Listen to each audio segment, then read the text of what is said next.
वो भारत की बहुत बड़ी जीत थी, वो ही भारत की पॉलिसी थी, वो ही प्रधानमंत्री मोदी करना चाहते थे और वो ही सही था। भारत पाकिस्तान में टेंशन थी, उसमें अब कहाँ खड़े हैं ये दोनों देश? खुल के सामने आ रहा है कि वो इसमें इतना पाकिस्तान का हाथ नहीं था जितना चाइना का हाथ था। जो सीज फायर हुआ उसमें सिवाय भारत के मीडिया को छोड़ के बाकी सब ने उसे एक पॉजिटिव साइन माना कि चलो भारत का जो मैसेज था वो हमने पहुंचा दिया है। भारत ने एक सक्सेसफुल ऑपरेशन किया, हमने कराची पे कब्ज़ा कर लिया है, लाहौर अब फतेह कर लिया है। ये भारत का कभी भी एम नहीं था। एक्सपेक्टेशंस और गवर्नमेंट की जो पॉलिसी थी उससे भी ऊपर ये लोग चले गए और उसका फ़ायदा उठाते हुए इस चाइना और पाकिस्तान ने ऐसा स्पिन किया। मैं समझता हूँ हमारे भारत के इररिस्पॉन्सिबल मीडिया ने उसे जो असली भारत की जीत थी और जो असली भारत का मैसेज था, झूठ का एक पुलंदा बुना था, उसके अंदर डुबो दिया। भारत की तरफ से एक पूरी दुनिया में डेलीगेशन भेजे गए हैं, क्या नतीजे निकलेंगे आने वाले समय में? मैं समझता हूँ कि एक बहुत अच्छा कदम है कि जो ये नैरेटिव जो भारतीय मीडिया ने जो बिगाड़ दिया था उसको वापस से ये डेलीगेशन मुद्दे पे ला रहा है और मैं समझता हूँ मोदी गवर्नमेंट इसमें बहुत सक्षम है। मैं समझता हूँ कि जयशंकर जी जो हैं बहुत सक्षम फॉरेन मिनिस्टर हैं अभी भी और उन्हें ये चीज़ को रिविज़िट करना चाहिए। मुझे फ़र्क नज़र आ रहा है, एक तरफ हम कह रहे हैं कि हमें किसी बाहर के देश की ज़रूरत नहीं है, दूसरी तरफ हम ये डेलीगेशंस पूरी दुनिया में भेज रहे हैं ताकि वो हमारे साथ हों। तो जब हमने किसी को इन्वॉल्व करना ही नहीं है तो फिर हम डेलीगेशंस क्यों भेज रहे हैं दूसरी मुल्कों में? जब हमने ये सिर्फ इंडिया और पाकिस्तान नहीं आपस में करना है तो फिर हम डेलीगेशन पाकिस्तान को भेजें।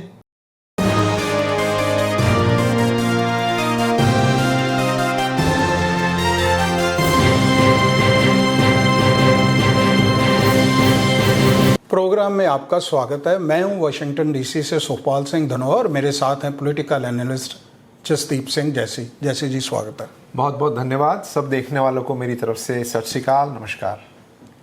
भारत और पाकिस्तान के बीच बढ़े हुए तनाव के मद्देनज़र क्या नतीजे निकलेंगे आने वाले समय में, इसके बारे में हम अपने विशेषज्ञ से बात करेंगे। और जो भारत की तरफ से एक पूरी दुनिया में डेलीगेशन भेजे गए हैं कि जो भारत का ऑपरेशन संदूर था उसमें वो अपना पक्ष रखने की कोशिश कर रहे हैं, उसके क्या फ़ायदे हैं, इसके बारे में भी हम बात करेंगे। प्रेसिडेंट ट्रंप की जो विदेश या डोमेस्टिक नीतियां हैं उनके बारे में भी हम चर्चा करेंगे, क्योंकि प्रेसिडेंट ट्रंप ने अपने चुनावी एजेंडे में और बाद में भी उन्होंने कहा था कि वो यूक्रेन रशिया जंग, गाज़ा इजराइल जंग भी ख़त्म करेंगे, पर वहाँ सिचुएशन और ख़राब हो गई है और प्रेसिडेंट ट्रंप को रशिया के प्रेसिडेंट के बारे में काफ़ी सख्त टिप्पणियाँ करनी पड़ी हैं। बिटकॉइन को लेके जो पाकिस्तान में बिटकॉइन की एंट्री हुई है, प्रेसिडेंट ट्रंप की फैमिली पे कई तरह के सवाल उठे हैं। इन सभी बातों पे चर्चा करेंगे। जसदीप जी, सबसे पहले मैं यहाँ से आपके साथ शुरू करना चाहूँगा कि जो भारत पाकिस्तान में टेंशन थी उसमें अब कहाँ खड़े हैं ये दोनों देश, और जो तरह तरह की क्यासराइयाँ डायस्पोरा दोनों देशों का लगा रहा है, आपका उसके बारे में क्या प्रतिक्रिया है?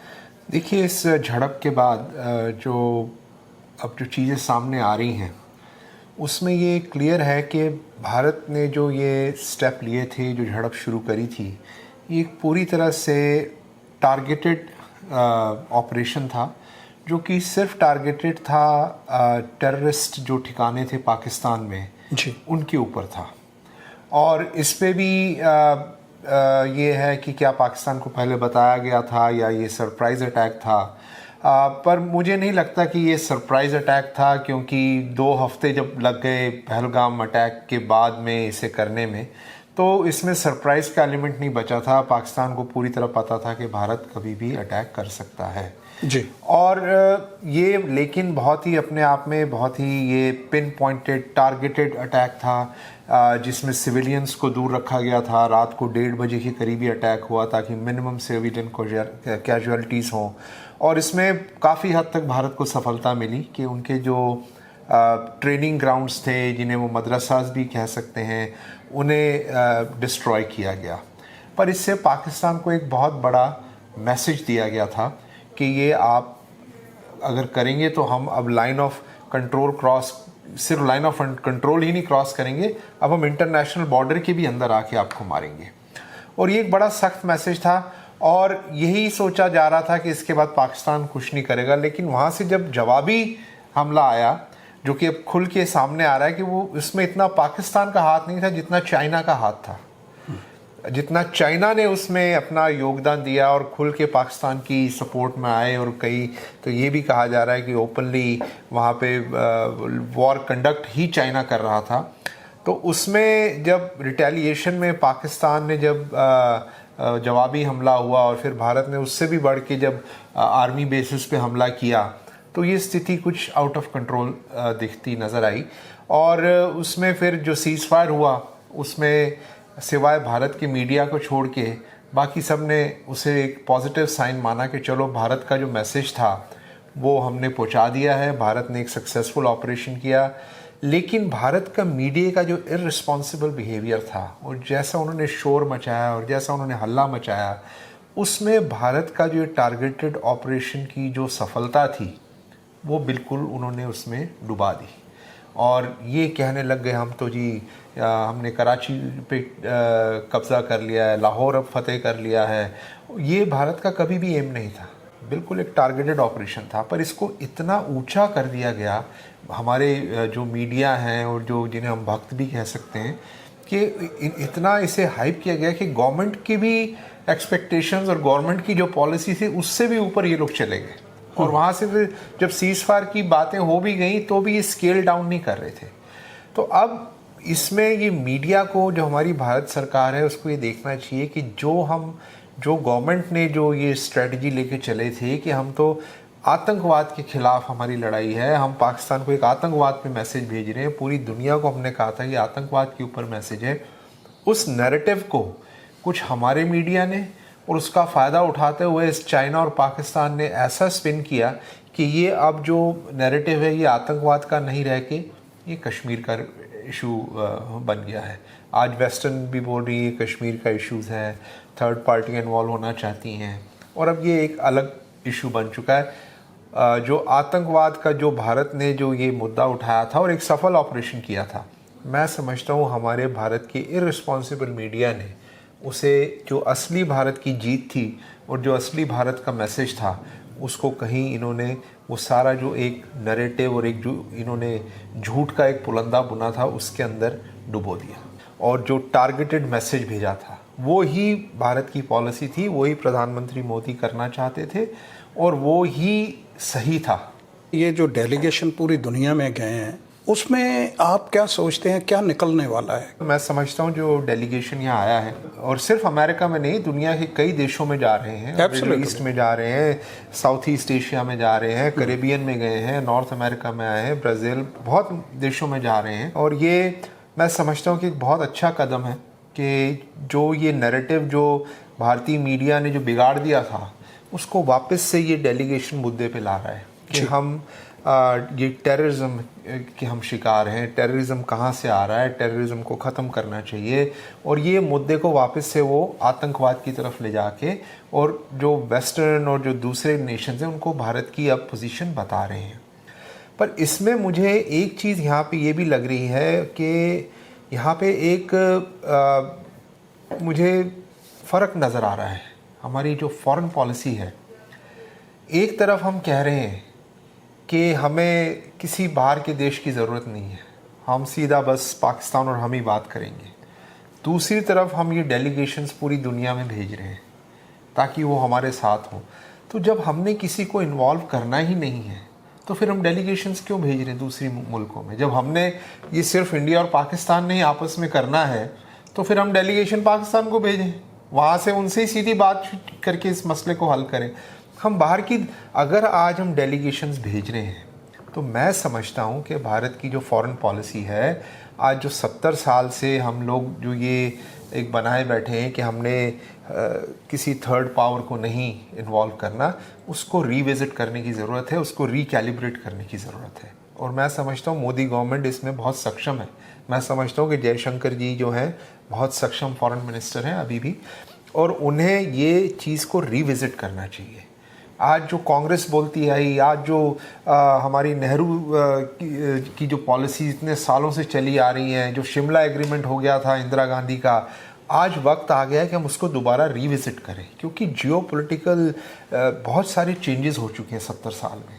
आज कश्मीर में सिर्फ पाकिस्तान और भारत नहीं है, आज चाइना भी है कश्मीर में। आज कश्मीर का एक बहुत बड़ा हिस्सा है अक्सिन चाइना का, जो चाइना के पास है। आज कश्मीर में चाइना ने अपनी रोड बना दी, जो पाकिस्तान के पास कश्मीर है, जिसको हम POK बोलते हैं। वहाँ पे चाइना की रोड बेल्ट इनिशिएटिव जो था उनका, उसमें काराकोरम की हाईवे उन्होंने बना दी है, जो चाइना को जोड़ेगी ईरान और ईरान से यूरोप में जाके। तो इसमें अब चाइना का भी स्टेक है। आज आप 2 देशों में नहीं, अब तीसरा देश चाइना आ ही चुका, हमने इस लड़ाई में देख लिया है जी। तो मैं समझता हूँ हमारी फॉरेन पॉलिसी को भी इस टाइम रिकैलिब्रेट करना पड़ेगा, और हमें भी कोई ताकतवर देश है जैसे अमेरिका है, आज हमारा मीडिया वहाँ फिर हमारी गवर्नमेंट को दबाव में डाल रहा है। आज फिर हमारी गवर्नमेंट पे एक झूठा प्रेशर डाल रहे हैं, अमेरिका ने धोखा दे दिया, ट्रंप ने छुरा घोंप दिया। कौन सा धोखा दे दिया भाई अमेरिका ने? धोखा तो अमेरिका ने निक्सन के टाइम दिया था, जब 1971 में उन्होंने 7वां बेड़ा भेज दिया था पाकिस्तान की मदद के लिए। अभी तो ट्रंप ने कुछ नहीं भेजा, अभी तो ट्रंप ने यही कहा भाई सीज फायर कर लो, वो भी हुआ क्या हुआ ये तो अंदर की बातें हैं। पर मैं समझता हूँ कि ऐसे मीडिया ने जो अमेरिका के साथ दुश्मन बना दिया भारत को, आज हमें देशों के साथ अपने अच्छे रिश्ते बनाने की ज़रूरत है। आज भी मैं समझता हूँ कि ये जो डेलीगेशन यहाँ पे आया है, इससे बिल्कुल प्रेसिडेंट ट्रंप का जो इनर सर्कल है, जो उनके जो एडवाइज़र्स हैं, उनसे भी मिलना चाहिए।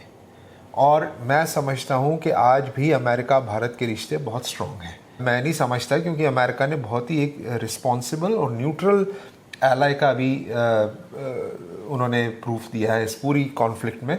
और भारत अगर चाहे तो अभी अमेरिका और भारत के रिश्ते बहुत स्ट्रॉन्ग होने जा रहे हैं। ट्रेड है यहाँ पे, इकॉनमी की बातें हैं यहाँ पे, एक बहुत कॉमन डायस्पोरा है जो कि भारत और अमेरिका के रिलेशनशिप को बहुत स्ट्रॉन्ग करता है।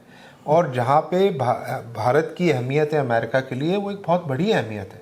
अब प्रेसिडेंट ट्रंप आके पाकिस्तान की बुराइयाँ तो नहीं शुरू कर देंगे कि जी हम यही कहने लग जाए उन्होंने पाकिस्तान के लिए क्यों कह दिया, कोई अच्छी बात क्यों कह दिया, वो उन्होंने। पर हमें ये देखना चाहिए कि अगर हम किसी सुपर पावर को आज बीच में डालते हैं तो वो सुपर पावर हमारी तरफ ले और एक जस्ट फैसला करे। और उसमें मैं समझता हूँ कि भारत को ये जो हमारा मीडिया है, इससे थोड़ा सा रिस्पॉन्सिबल होना पड़ेगा।